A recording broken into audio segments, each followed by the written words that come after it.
Hostia. Vamos a hablar de la ileoscopia. Te voy a explicar todo lo que tienes que saber de la ileoscopia. Luego vamos a ver en qué supuestos clínicos tenemos que realizarla y qué utilidad diagnóstica tiene. Y para acabar te voy a explicar las diferentes técnicas que podemos utilizar para realizar la ileoscopia. Así que, como siempre te digo, bienvenido a una nueva clase de nuestro curso de endoscopia para principiantes. Soy Joaquín Rodríguez y vamos a empezar enseguida. Bien, ¿qué es la ileoscopia en sí? Bueno, pues la ileoscopia técnicamente es la exploración del ilion terminal a través del colon, a través del ciego, penetrando a través de la válvula ileocecal, utilizando pues el colonoscopio en la misma exploración de la colonoscopia. Y esto, cuando nos lo solicitan en una, que por cierto es un... efectivamente es una pesadilla, y es una pesadilla porque no siempre podemos penetrar en el ilion terminal. De hecho, los estudios que hay, que ya te digo que son estudios de muy baja calidad, nos vienen a decir que penetramos en el ilion terminal entre el 75 y el 100% de los casos que nos lo proponemos. De hecho, lo que dicen estos estudios es que dejamos de realizar ileoscopia cuando llegamos a un tiempo en el que el paciente vemos que no está confortable, que la colonoscopia se está alargando, y es en ese momento cuando el endoscopista decide no seguir con el intento de realizar la ileoscopia. ¿Cuánto tiempo nos suele llevar esto? Bueno, pues estos estudios dicen que la ileoscopia viene a incrementar el tiempo de colonoscopia en torno a 3 o 4 minutos. Otro aspecto importante que tienes que conocer de la ileoscopia es que además no hay guías clínicas, no hay recomendaciones de las sociedades científicas específicas que nos ayuden a tomar la decisión de cómo y cuándo realizar la ileoscopia. De hecho, ya te digo, los estudios que evalúan esta técnica son muy pobres. La segunda parte importante que tienes que conocer es cuándo vas a realizar la ileoscopia, o mejor dicho, con qué intención vas a realizar la ileoscopia, o también con qué sentido se ha estudiado esta técnica. Pues se ha estudiado en base a dos grandes intenciones o a dos grandes objetivos, que son, por un lado, para evaluar la competencia técnica del endoscopista que está realizando la prueba, y dos, con el objetivo, como cualquier prueba diagnóstica, con el objetivo de evaluar el rendimiento diagnóstico y si la información que va a aportar es una información relevante.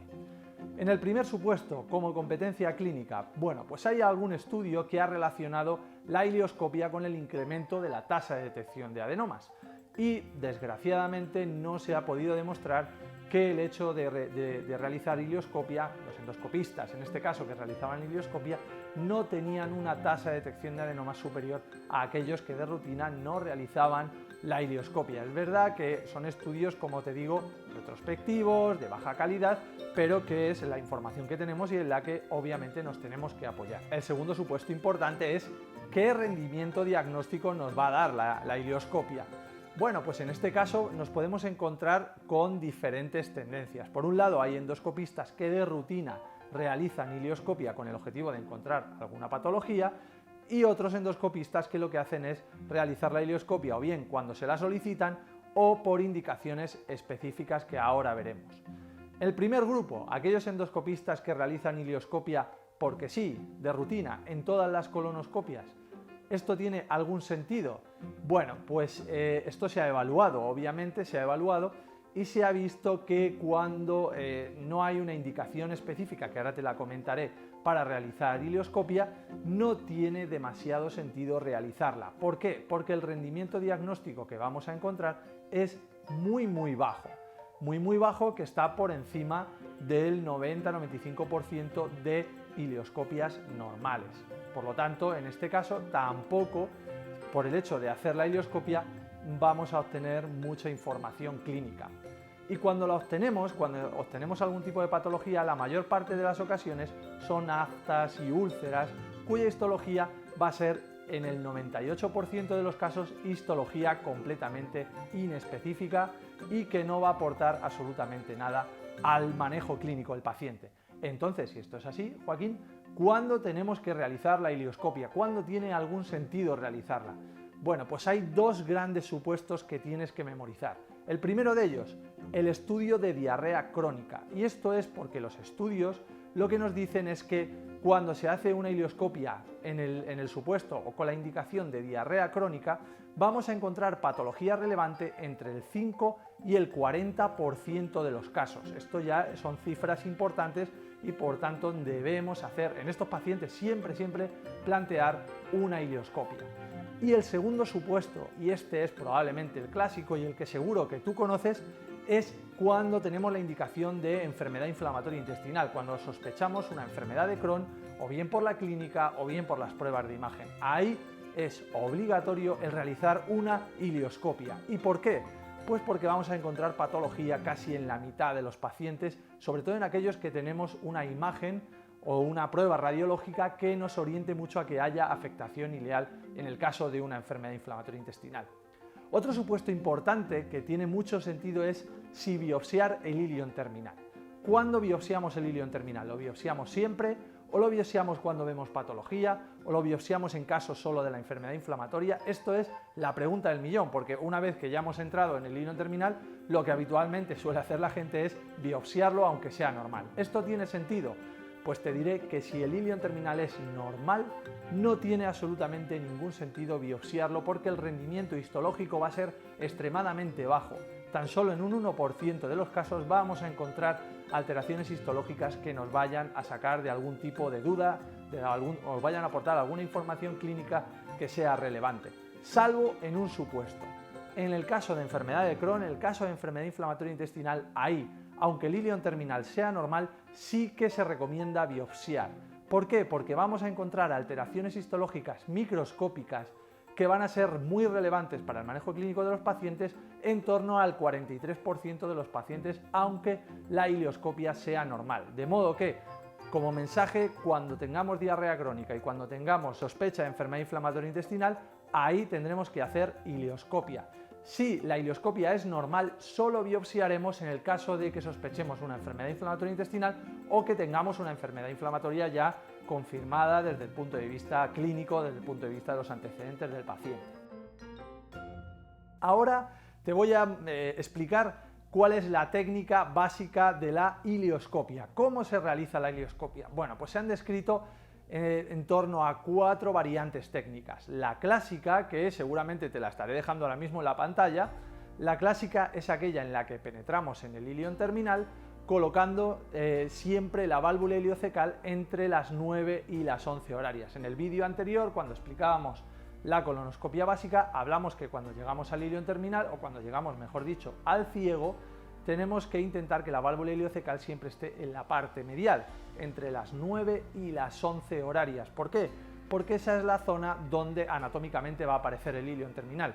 Entonces, ¿cómo realizamos la ileoscopia? Colocamos la válvula iliocecal en esa zona, entre las 9 y las 11 horarias. Y una vez que tengamos ahí la válvula iliocecal, la sobrepasamos con el endoscopio llegando hasta el orificio apendicular y hacia la región que se encuentra entre el orificio apendicular y la válvula iliocecal. En esa zona, que en teoría sería la zona digamos de referencia para decir que hemos hecho una colonoscopia completa, cuando llegamos a esa zona lo que intentamos es ir retirando poquito a poco el endoscopio, aspirando un poquito para colapsar el ciego, y a la vez que retiramos el colonoscopio vamos subiendo poquito a poco la punta y realizando un ligero movimiento antihorario buscando lo que es la boca de la válvula iliocecal. Una vez que ya vemos este epitelio intestinal, este epitelio velloso que es el epitelio del ilion terminal, lo que hacemos es, bueno, pues con pulso intentar enhebrar la válvula iliocecal hasta penetrar. Esa sería la variante técnica clásica para realizar ileoscopia. Pero esto, como hemos dicho, no se puede realizar en todos los casos. Entre el 75 hasta el 75% de las veces no vamos a ser capaces de realizar la ileoscopia, como hemos dicho antes. Entonces, ¿qué otras variantes técnicas tenemos? Bien, pues aproximadamente hay 2 o 3 variantes. La primera es entrar directamente en la válvula iliocecal, porque hay válvulas que se nos enfrentan así nos ponen la boca aquí delante, válvula, pum, pues directamente entramos, no tenemos que hacer nada.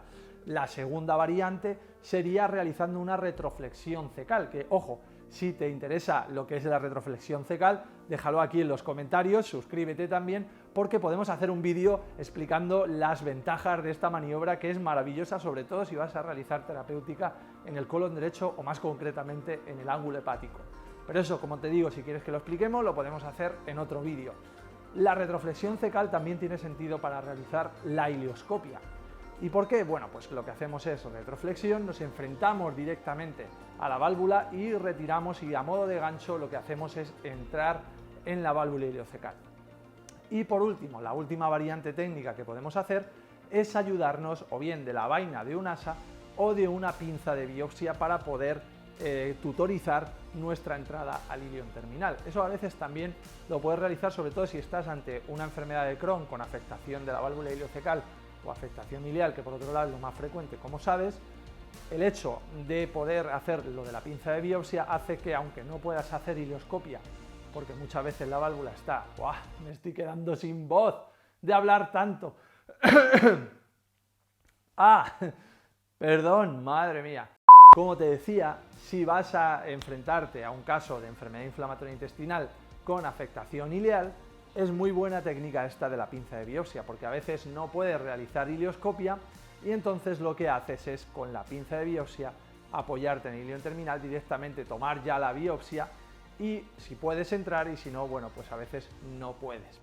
Hemos estado súper liados estas 2 semanas grabando el curso grabando y realizando el curso de cromondoscopia gástrica, y por eso hemos estado 2 semanas sin subir vídeo y en dique seco. Pero bueno, espero que esto de no subir vídeos tan frecuente no se repita mucho y, como te digo, nos vemos en el siguiente vídeo. Así que, ¡chao!